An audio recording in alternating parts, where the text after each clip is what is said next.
Wandering alone in the grasslands of Outland is a vulnerable creature, the rival. Every day, he must tend to his precious CR, nurturing it with a steady stream of solo shuffle wins.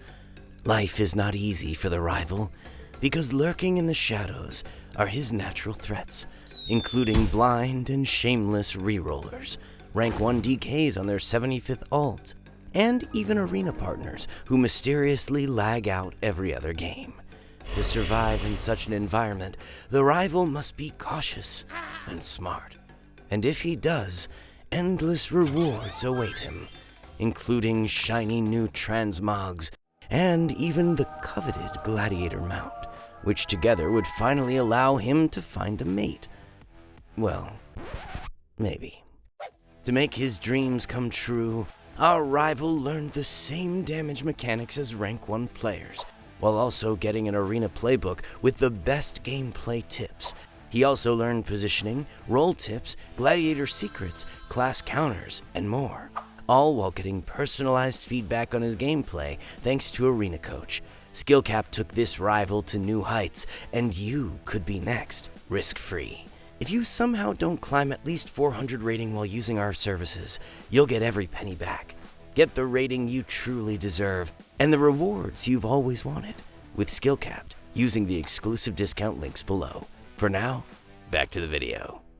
We'll start off going over the best of the best comps in 3v3, including what works best in NA or EU if they differ at all. It's no surprise that in both regions, Rogue Mage Healer is sitting among the S-tier comps. The offensive setups, survivability, and outlasting potential of this comp makes it powerful at creating early win conditions, or finding one later on if needed. Frost Mage is the preferred choice as it's so busted with its survivability, as well as packing a punch with Ray of Frost during high burst situations. Fire Mage can work well though, as its combustion windows can create massive win conditions. However, outside of that, they are less deadly. As for the Rogue specs, both Outlaw and Sub are top tier, but for different reasons. Sub Rogue brings much more control, which makes setups easier to create, as well as help with surviving against any pressure. The main issue is that against mages, it becomes much more difficult to take them down, as they can blink stuns and peel during Shadow Dance, making it fall apart here. However, this is where Outlaw steps in. Think of a Fury Warrior that has 100% uptime, which is exactly how Outlaw feels into mages, being able to destroy them. Now, the healer choice is actually quite different depending on your region. In EU, Prez Evoker is the most popular, being the strongest overall healer in this bracket that can help you survive significantly, add to CC chains with Sleepwalk, and add extra pressure during offensive setups. For NA, Resto Druid is the favored healer, as it also adds CC chains but with Cyclone, as well as added pressure with Feral Frenzy, now dealing a huge amount of extra damage. However, Resto Druid can be weaker into Prez Evokers and Sub Rogues, so that's why it's less prevalent in EU. Rogue Mage in general can work with any healer, but at the top end, it's usually with one of these two healers. Another S-tier comp that's recently come out of the woodwork is Arms Warrior, Havoc Demon Hunter, and Prez Evoker. This comp right now is super strong, as these classes are difficult to kill, have insane mobility, and can create tons of pressure, as well as small CC windows to win. It's also one of the comps that is easier to play, with the typical play to live and deal damage with whatever you can mentality.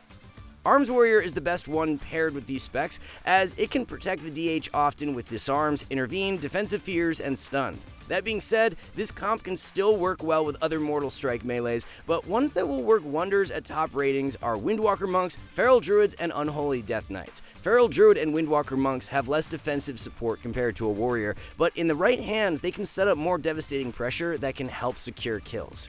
Now, the Unholy Death Knight version is top tier in NA, but less so in EU. It's working wonders in NA as it's super disruptive and quite strong into the Resto Druid meta over there. However, in EU, it's less potent due to more Mistweavers in the bracket, which is a massive counter to Unholy Death Knights.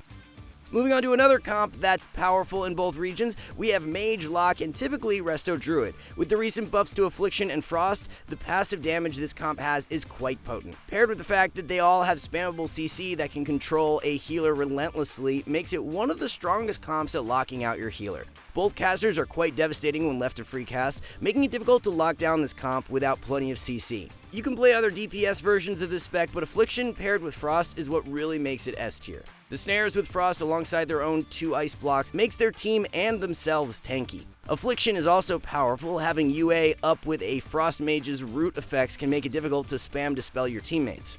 Resto Druid is also going to love playing this comp, as it's probably the easiest time they're going to have in 3v3. Their Cyclones are nice, but their main strength comes from using Maim and Feral Frenzy to lock down a target and apply a huge amount of pressure to them. That being said, you could play with a Presovoker or a Mistweaver and still climb the top of the ladders with this composition.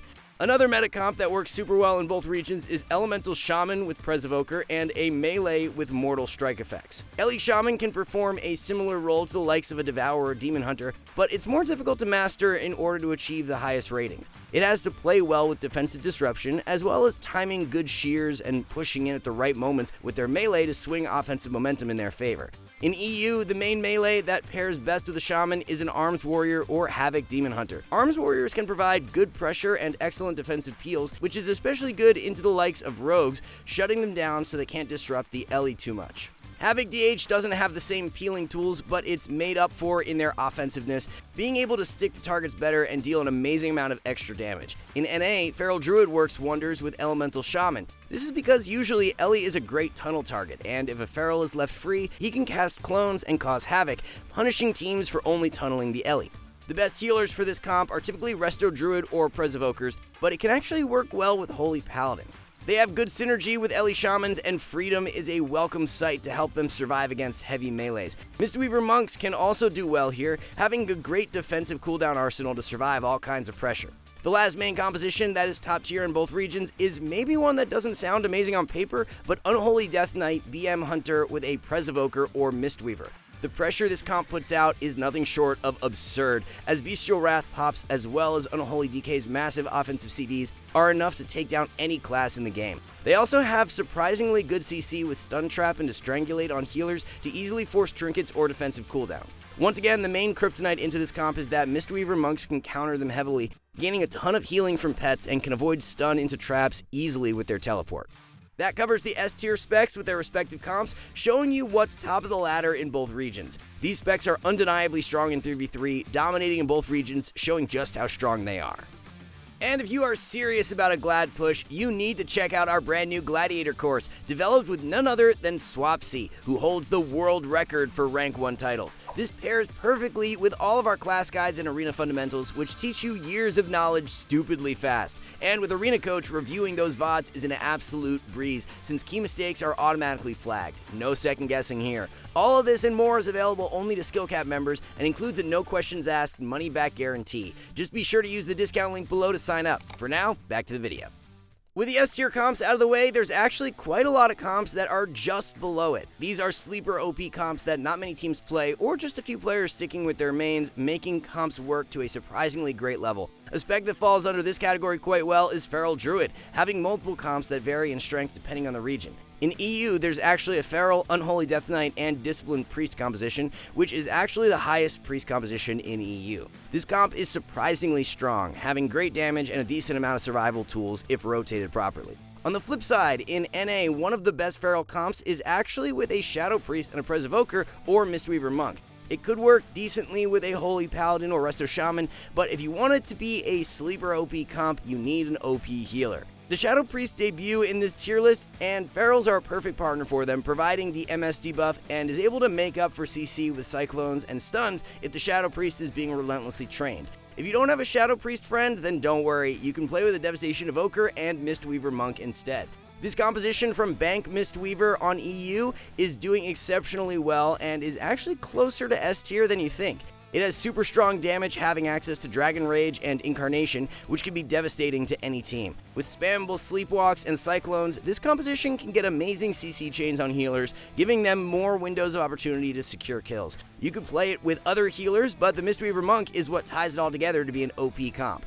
If you're a Frost Mage and can't find a rogue partner, then fear not, as you can basically bring any other MS melee and the comp will be strong. Frost Mage has excellent synergy with these melee, as they can survive well by themselves, have great pressure with an MS melee, and create huge CC setups on healers to help secure kills. The best pairing outside of a rogue is typically Warrior or Feral Druid. They can carry damage themselves and help in different ways. Warrior brings even more peels, which can disrupt most melee, while Feral can bring more CC opportunities, helping the mage out when they need to kite. As for the healers, you can use any, with a preference to Evokers on EU and Resto Druids on NA. Speaking of casters, Warlocks have a couple of compositions at their arsenal for the latter, but they won't be as strong as the other Frost Mage melee comps. On EU, Affliction Warlock with a BM or MM Hunter is performing exceptionally well. While Warlocks can dish out damage, one of the issues is that they are susceptible targets to being trained. So having a Hunter is excellent at being able to take advantage of dishing out more pressure, as well as providing CC for the enemy healer. They also bring the MS effect, which is why Affliction is the most preferred spec, but you can play the other specs if you want. The best healers are between Presevoker and Mistweaver Monk, as these are the only healers that can consistently heal the Warlock through thick and thin. That being said, you can play with other healers as well, but you might struggle into the latter depending on how good you are. On NA, the preferred Warlock comp is actually Rogue Warlock and Resto Druid. It has great crowd control, being quite similar to RMD, but with a bit less CC and more overall damage. Their multi-target pressure can make it easier for the Rogue to land big kills, which could also mean Asa works well in this composition. Resto Druid is nice to supply Cyclones if the Warlock is being trained and can't dish out the needed fears. You could play with other healer and Warlock specs, but it's noticeably the best with the ones we mentioned. While class stacking is sometimes frowned upon, it's undeniable that if class stacking is working, then that comp must be OP. That's exactly the case with Double Demon Hunter, as both Double Havoc or 1 Havoc and 1 Devourer is actually an OP comp. The damage output from this composition is simply ridiculous, allowing them to overwhelm any team with good CC chains on healers. However, it's deceptively difficult to coordinate setups properly and not overlap with your own Demon Hunters. It also lacks protection that a warrior could bring, so if the Devourer DH is taking a lot of damage, it could be difficult to recover often. A spec that we haven't mentioned yet that has one good comp is Ret Paladins, paired with a Havoc Demon Hunter. Red's damage nerf has felt quite significant, and their pressure is super lackluster outside of wings. Luckily, playing with the Havoc DH compensates that, as their passive pressure is pretty much broken. This can make this comp sleeper OP when helped by a Presevoker or Mistweaver, but honestly, most other healers can work as well. You could do your normal setups trying to win during wings, but the DH can carry in passive pressure as well. Ret can play with other MS classes too, but these comps are all quite a bit weaker in comparison. Speaking of hybrid melee, Enhancement Shaman has a number of sleeper OP comps, but specifically on NA. It pairs best with an MS melee, helping them connect to targets so they can unleash their powerful burst damage. Having extra peels for the Enhancement Shaman is also a welcome sight, as they can be quite squishy in this bracket without help. That means you'll usually find them with the best healers that have the highest throughput to keep them alive, but they can still work with the likes of a Holy Paladin due to great class synergy. That covers our sleeper OP comps, with most A and B tier specs covered, showing our tier list like this so far. All these specs can still climb to the high ratings in 3v3 with the right comps and in the right hands. Now the rest of the comps are going to be for the weaker specs in 3v3, but fear not, all these comps can still achieve Gladiator and rating beyond that.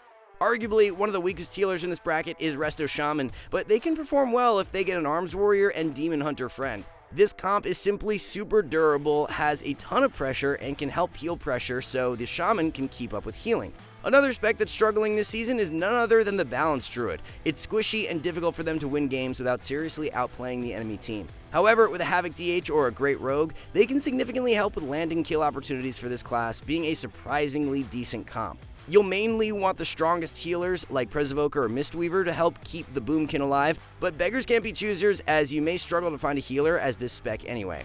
Outside of Hunter DK, other Hunter melee comps just aren't as potent, but they can still be played to decent ratings. Notably, Feral or Ret Paladin are probably the next best melee in line to play with, but realistically, if you can play Hunter well and have a strong healer, you can easily get Gladiator playing a Hunter cleave comp. Most healers work well here, with Presevoker and Mistweaver Monks being the best, but priests have notably good synergy with comps like these, and they might be easier to find, as most of the top-end healers will probably want to play their top-tier comps. That covers our tier list guide, looking something like this. All the S and A tier specs are strong contenders in 3v3, pushing rank 1 and the highest ratings possible in this bracket. The B tier specs are strong, but will struggle to get to the highest ratings, but can still perform well in the right hands. Everything else are specs that will simply struggle, but again, can do well if you can outplay the enemy team heavily. Do you agree with our tier list? If not, let us know in the comments what you would change and why. Thank you all for watching. We'll see you in the next one.